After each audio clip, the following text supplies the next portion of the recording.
I never made it across the stage to claim the degree I'd killed myself for. One second I was walking in my cap and gown, the next I was on my back, staring at fluorescent lights while strangers shouted my name. The paramedics called my parents. No one picked up. Hours later, still tethered to monitors and wearing the same black gown under a paper sheet, my phone buzzed. A new post from my little brother, a sun-drenched photo of the whole family around the pool, laughing, raising glasses. Caption: perfect day, zero chaos. He tagged me on purpose. I was the chaos. My name is Claire Harper, and I was raised to be the family's spare battery, always charged, always ready, never allowed to run out. We grew up in a tidy Ohio suburb where every lawn looked identical and every garage hid the same quiet disasters. Mom, Diane, orbited my younger brother, Lucas, the way planets orbit a sun that might burn out if you look away too long.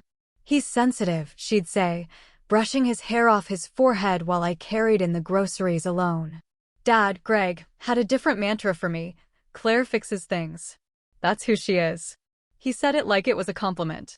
It felt like a life sentence. I learned early that Lucas got parades for breathing and I got silence for bleeding. When his bike chain snapped, I walked 2 miles to borrow tools.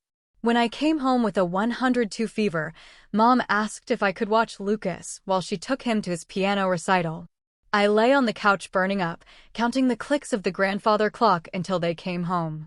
No one checked on me. College in Chicago was my first taste of oxygen.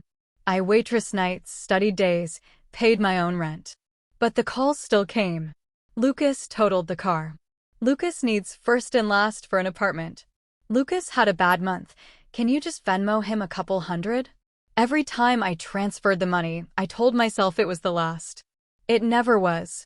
I was 28, finishing my master's in public health, working full-time as a patient advocate, picking up barista shifts on weekends, and still wiring cash home like clockwork. My body started sending invoices, hands trembling while I typed charts, vision tunneling on the L, a vice around my ribs that I blamed on caffeine and deadlines. Friends noticed. "Claire, you're gray," my coworker Sam said, pressing a granola bar into my palm. I laughed it off. Strong people don't collapse. That's what Dad always said. Graduation day was flawless, blue skies, proud families spilling across the quad. I scanned the crowd for familiar faces. Nothing. My phone buzzed. Mom, running late, save us seats. Then radio silence. My row stood. My name echoed over the speakers. I took one step, two, then the world folded like cheap lawn furniture. The last thing I saw was the sky spinning sideways. I woke up in the trauma bay. Dehydration, electrolyte collapse, heart doing dangerous flips.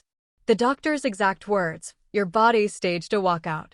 When I asked if my family had come, the nurse's pity said everything.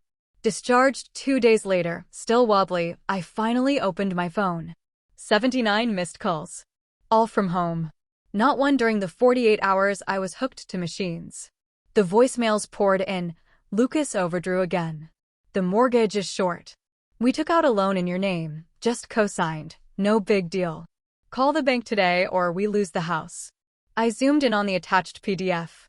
My signature, scanned from an old job application I'd filled out at 19, was pasted at the bottom of a $38,000 personal loan. They'd forged me as the primary borrower. Something inside me went very, very still. Sam came over with dumplings and fury. We called a lawyer that night. That's felony-level identity theft, he said calmly. You owe them nothing. In fact, they now owe you consequences. The next morning the phone rang again. I put it on speaker. Claire, thank God, Mom sobbed. The bank is threatening foreclosure if you don't confirm the loan today. Lucas is falling apart. I know what you did, I cut in. My voice didn't shake. I've spoken to an attorney. Touch another document with my name on it, and I file charges. Dead silence. Then Dad, you'd send your own brother to jail? No, I said. You did that when you stole my identity instead of letting him grow up. Mom wailed. Lucas grabbed the phone, voice cracking. You're really gonna choose yourself over family? I already chose family, I answered. Every month for 10 years. Now I'm choosing me. I hung up, blocked every number, spent the next week freezing my credit, filing police reports, removing myself from every account they'd ever leached from. Word trickled back later. The loan defaulted. The bank seized assets. Lucas finally had to face the real world without his human shield. I moved into a tiny apartment with windows that actually open. Took a job with sane hours. Let friends become the family that shows up with soup instead of invoices. Some nights I still jolt awake reaching for a phone that isn't ringing.